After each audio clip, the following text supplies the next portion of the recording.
Ei, gente, tudo bem com vocês? Num vídeo anterior a gente falou da primeira teoria do Freud, teoria topográfica.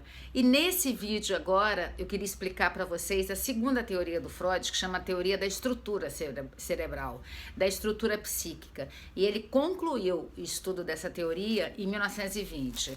Então eu vou colocar aqui para vocês a figura, olha só. Essa é a figura, aqui tá vendo? Ego, instinto, que é o id, instintos e pulsões, e o superego. Agora olha só a analogia das duas. Dá para você ver? Aqui, ó, as duas. De um lado, consciente, pré-consciente, inconsciente. Do outro lado, o ego, superego, id e o inconsciente reprimido. Olha só. No estado inconsciente, id, eles estão todos recalcados. Lembra da figura do iceberg que eu falei para vocês? Nas três instâncias, consciente, pré-consciente, inconsciente, tem o superego. E nas três também tem o ego. Deixa eu explicar isso para vocês que fica melhor. Eu acho que explicando fica melhor. Primeira coisa que a gente tem que entender. Nosso id, ele é composto de instintos e pulsões. Pulsões é aquilo que você não para de desejar. Instinto tem um momento que você para.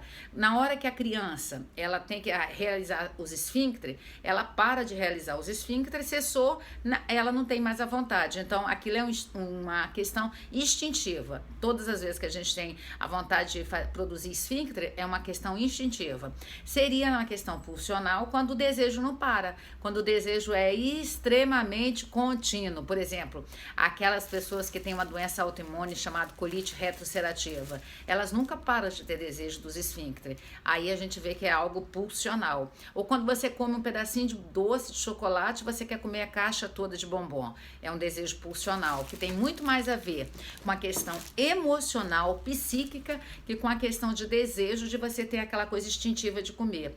E foi assim, analisando os pacientes, que o Freud escreveu essa segunda tópica. Porque quando ele acaba de escrever a primeira tópica dele, do consciente, pré-consciente e inconsciente, que fala do iceberg, que fala daquela figura do iceberg, ele percebeu que precisava de escrever algo mais. E o id são os nossos desejos, são as nossas vontades insaciáveis. E o ego é a personalidade do sujeito. E o superego é o valor moral que está dentro da gente. É o superego que vai gerar em algumas pessoas aquela sensação de culpa constante. E uma coisa que a gente tem que aprender e vocês não podem nunca esquecer. O superego não é formado pelos pais, mas sim pelo superego dos pais. São aqueles valores morais, aqueles valores éticos, aquelas limites, aquelas questões estruturais morais dos pais que vão fazer constituir a gente. E muitos de nós, a gente é criado no meio religioso, por exemplo, a gente vai estabelecer um superego extremamente punitivo. Você tem que entender a diferença entre ética e moral. Moral é aquilo que você deixa de fazer porque tem um pai olhando, tem um Deus olhando, tem um governo olhando, tem alguém te olhando. E ética é aquilo que você deixa de fazer porque você entende que você tem que não fazer, mesmo que você tenha desejos. Você deixa de fazer aquilo não é porque não tem ninguém te olhando, aquele olhar do panótipo, né, que o Michel Foucault explicou tanto na Sociedade Disciplinar. Mas aquele olhar não está sobre você, mas você entende que você tem que deixar de fazer. Então, dentro do superego tem esses valores morais, tem aquilo que é construído dentro de você. E a gente tem que entender que quando o complexo de Édipo declina, o superego sobe. Volta nos meus vídeos e vejam tudo que eu já falei de complexo de Édipo, vocês vão aprender mais. Tem no playlist lá, Psicanálise, Sigmund Freud, você vai ver eles. Então, à medida que declina o superego, à medida que o ser humano vai entendendo que ele não pode mais ter o pai ou a mãe, dependendo de quem é ele, o gênero dele, se for menino ele não pode ter a mãe, se for menina ela não pode ter o pai, você vai entender que declina o complexo de Édipo, o superego estabelece no sujeito, o superego vai estar dentro do sujeito. E a gente tem que entender que a criança, ela vai passeando ali, até estabelecer a fase final da vida sexual da criança, que é a fase genital, ela tem essa evolução do superego. Então vamos entender o seguinte, você tá numa praia e vê alguém que você gosta muito, o seu id vai e vira pra você e fala assim, vai, fica com ele, não importa se você tem marido, casada, se você tem esposa, nada disso, fica com ele, olha aí o artista que você desejou, olha a artista que você desejou. Já o superego vem e fala, não faz isso não faz isso não, que pode acontecer alguma coisa, pode gerar algum problema, a sua esposa pode descobrir, seu esposo pode descobrir, seu namorado pode descobrir, sua namorada, seus pais podem descobrir, não fica com ele. Então a gente tem uma força que vem, que é do superego falando, não deve fazer, não faça, não é isso, não é certo. E tem um outro que é do instinto, que é do id, que é pulsional, que fala assim, faça, vai, cumpra seus desejos. E quem decide é o ego, que é a personalidade do sujeito.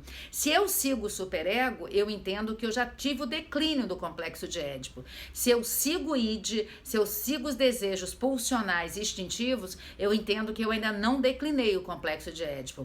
Eu entendo que ainda vivo uma criança dentro de mim, fala muito mais alto do que o adulto. Então essa é a teoria que fala id, ego e superego. O nome dessa teoria da estrutura psíquica do Sigmund Freud. Eu espero que esse vídeo rapidinho você possa ter entendido. Mas ó, calma, que eu vou postar muitos vídeos ainda explicando isso, e à medida que a gente vai postando, você vai aprendendo. A teoria do Freud você não pode nunca esquecer, que são 23 compêndios, mais um, que é todo o índice dele. Então são 24 compêndios, 23 ele estuda sobre a teoria da psicanálise. É uma das obras mais complexas que tem. Então algumas vezes as pessoas falam assim, poxa, mas eu não estou entendendo. Quer uma dica? Volta o videozinho, repete. Eu, quando estou estudando alguma coisa do canal de YouTube, eu também volto tantas vezes que às vezes eu não repito. Desculpa, às vezes eu não entendo, aí eu volto. Então, eu não gosto muito de ficar explicando muito pausadamente, que eu acho que cansa algumas pessoas, aquelas pessoas que já aprenderam. E você tem que lembrar que esse canal de YouTube é para todo mundo. Não é só para quem não sabe, é para quem sabe, para quem não sabe, para todo mundo. É aberto a todo mundo. Mas a minha dica é, volta aqui na bolinha e veja de novo, aí você vai aprender. E me pedem também muitas repetições de aula. Nas aulas, lembra, amigos, queridos colegas, seguidoras de YouTube, eu posto só um extratozinho. Se você tem desejo de aprender toda a teoria da psicanálise, você tem que vir estudar com a gente. Ah, mas é fora do interior, você mora em outro estado. Procura na sua cidade uma escola de psicanálise e se matricule. Se você nesse nosso canal de YouTube está sentindo o desejo, procure uma escola perto de você. Eu realmente não posso indicar nenhuma, várias pessoas pedem aqui nos comentários, mas a minha sugestão é, procure uma que você conheça, que alguém conheça, que tem validade, e vá lá, peça para assistir uma aula experimental. Eu não deixo assistir a aula experimental, porque eu já tenho esse canal de YouTube, aí as pessoas podem assistir as aulazinhas que eu posto aqui. Mas nessas escolas por aí, se não tem canal de YouTube, peça para assistir uma aula experimental, quem sabe você vai gostar. Então hoje nós falamos da estrutura do Freud, superego, ego e id. Espero que você tenha gostado. Beijo, tchau, tchau.